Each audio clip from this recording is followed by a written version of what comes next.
ہم کریں گے ہر مظلوم کی حمایت۔ السلام علیکم، میں ہوں حرین فاطمہ اور آپ دیکھ رہے ہیں حمایتی نیوز HD چینل۔ نظر ڈالتے ہیں آج کی اہم خبروں پر۔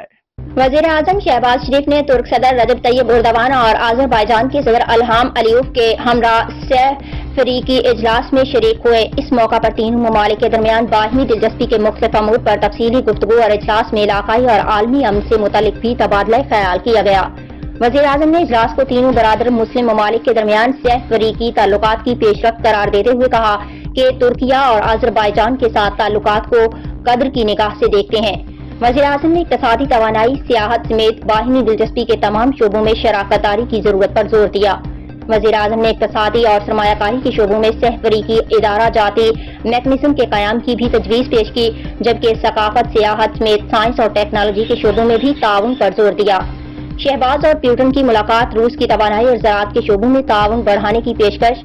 اس سے قبل وزیر اعظم شہباز شریف نے شنگھائی تعاون تنظیم council of heads of state کے اجلاس میں شرکت کے موقع پر قازقستان کے دارالحکومت آستانہ میں روسی صدر پیوٹن سے بھی ملاقات کی تھی۔